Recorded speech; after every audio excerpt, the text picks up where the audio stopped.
Hello everyone, welcome to our channel again. और आज हम क्लास 12 का फिजिक्स का पहला चैप्टर जो कि हमारा है इलेक्ट्रोस्टैटिक चार्जेस एंड फील्ड, उसका हम लोग आज टॉपिक कवर करने वाले हैं जो कि है प्रॉपर्टीज़ ऑफ चार्जेस। यानी कि प्रॉपर्टीज़ ऑफ चार्जेस क्या क्या होता है, चार्जेस का क्या क्या गुण होता है। चार्जेस का टोटल 3 गुण होता है। पहला है एडिटिविटी ऑफ चार्जेस, सेकेंड है क्वांटाइजेशन ऑफ चार्जेस, थर्ड है कंजर्वेशन ऑफ चार्जेस। इस वीडियो में हम लोग कवर करने वाले हैं एडिटिविटी ऑफ चार्जेस को, कि एडिटिविटी ऑफ चार्जेस क्या होता है, इसमें क्या क्या होता है, इसको डिटेल में समझते हैं थोड़ा। तो चलो चलते हैं एडिटिविटी ऑफ चार्जेस के ऊपर। एडिटिविटी ऑफ चार्जेस को बताने से पहले मैं आपको एक छोटा सा एग्जांपल दूंगा एडिटिविटी ऑफ चार्जेस के ऊपर ही, ताकि आप अच्छे से विजुअलाइज कर पाओ। फिर मैं आपको ये डेफिनेशन बताऊंगा तो आपको बेटर समझ में आएगा।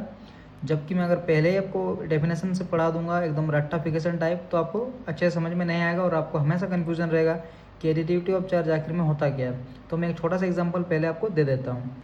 एडिटिविटी ऑफ चार्ज हमें बताया देता है कि हमारे पास मान लो बहुत सारा पार्टिकल्स है और उनमें अगर हम लोगों को चार्ज पता लगाना है कि उन पार्टिकल्स में टोटल चार्ज कितना होता है, तो वही हम लोग पता लगा सकते हैं एडिटिविटी ऑफ चार्ज के माध्यम से। तो पहले देखते हैं, देखो एक एग्जांपल मैं आपको देता हूँ। मान लो हमारे पास ये एक बॉडी है एंड ये एक बॉडी है। इसमें मान लो +3 कूलम का चार्ज है और इसमें हमारा -2 कूलम का चार्ज है। -2 कूलम एंड इसमें +3 कूलम का चार्ज है, ठीक है। तो ये हमारे पास दो बॉडी है, दो पार्टिकल्स है, ये पहला पार्टिकल, ये सेकंड पार्टिकल।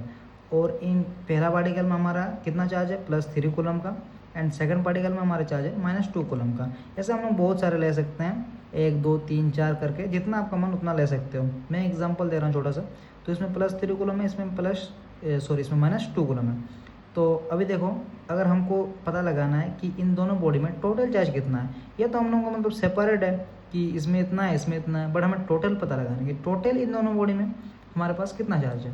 तो टोटल पता लगाने के लिए हम लोगों को एडिटिविटी ऑफ चार्ज का हेल्प लेना पड़ता है, और एडिटिविटी ऑफ चार्ज से हम लोग टोटल चार्ज निकाल सकते हैं कि 2 बॉडी या 3 बॉडी या 4 बॉडी जितना भी है उनमें कितना होता है टोटल चार्ज।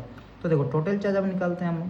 तो Q टोटल इक्वल टू होता है, ये हमेशा हम लोगों को अगर टोटल चार्ज पता लगाना होता है तो हमें क्या करना होता है कि जितना भी हमारे पास बॉडी है उन उसमें जितना भी चार्ज है, इसमें जैसे +3 इसमें -2 है, तो जितना भी चार्ज है उन सबको हम लोग को एल्जेब्रिक सम कर देना होता है। अगर हम लोग एल्जेब्रिक सम कर देंगे तो हमें टोटल चार्ज पता लग जाता है कि उनमें टोटल चार्ज कितना है। तो एल्जेब्रिक सम करते हैं।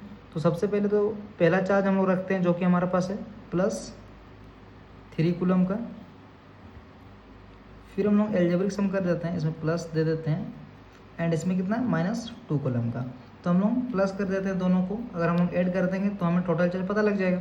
तो उसके बाद देखो एकदम मैं आपको सिंपल तरीके से करता हूँ। देखो +3 कॉलम का +3 कॉलम मेरे को पहले तो, उसके बाद प्लस माइनस, ब्रैकेट के अंदर माइनस है तो प्लस माइनस में क्या हो जाएगा, माइनस हो जाएगा।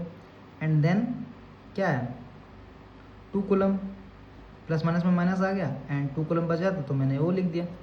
उसके बाद देखो अगर हम +3 कूलम से -2 कूलम को घटाएंगे तो हमारे पास कितना चार्ज बचेगा, प्लस माइनस में माइनस हो जाएगा, और प्लस का जो इधर 3 है ये बड़ा है 2 से, तो हमारा कितना हो जाएगा, बचेगा 1 कूलम चार्ज।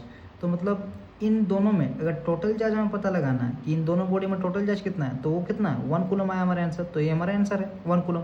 तो सिंपल सा बात है, एडिटिविटी ऑफ चार्ज हमें बता के देता है कि अगर हमारे पास बहुत सारा पार्टिकल है तो उसमें जो हमारा टोटल चार्ज आएगा वो एल्जेब्रिक सम के बराबर आएगा। बस इतना ही कहना है।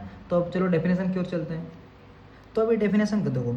डेफिनेशन कहता है कि the property of the charges by virtue of which the total charge in a body is equal to the algebraic sum of all charges. वही लिखा हुआ है कि total charge in a body is equal to the algebraic sum of all charges, यानी कि सब charges का algebraic sum के बराबर एक किसी भी बॉडी में टोटल चार्ज होता है। जैसे कि एक एग्जांपल भी यहाँ पे लिखा हुआ है, Q1 Q2 Q3 ऐसे करते करते मान लो आप Q1 तक चले गए। तो अगर हम लोग टोटल चार्ज निकालना है, ये हमारे पास बहुत सारा पार्टिकल है, जैसे मैंने वहाँ पर 2 बॉडी माना था, यहाँ पर आप n टर्म तक बॉडी माना गया है, ठीक है, एग्जाम्पल में। तो अगर आपको एग्जाम में लिखने के लिए आए तो आप same to same as it is लिखना है, ठीक है, ये आप कॉपी में नोट कर लेना। तो Q1 + Q2 + Q3 ऐसे करते करते आप Q1 तक गए, तो हमारे पास इतना सारा पार्टिकल्स है और हमें क्या निकालना है, टोटल चार्ज।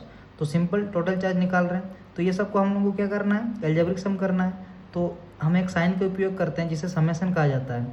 तो समेशन में हम लोग को लिमिट बैठाना पड़ता है कि आप कितना पार्टिकल्स आपके पास है, आप कितना पार्टिकल्स का टोटल चार्ज निकालना चाहते हैं। तो हमारे पास कितना पार्टिकल्स है, 1 2 3 ऐसे करते करते n टर्म तक है। तो 1 से लेकर के n तक का हम लोग लिमिट बैठा लिए। उसके बाद Q जो कि हम लोग को चार्ज है तो वो हम लोगों ने बैठा दिया, और यहाँ पर I लिखा जाता है। I मतलब होता है कि 1 2 3 4 आप किसका निकालना चाहते हो।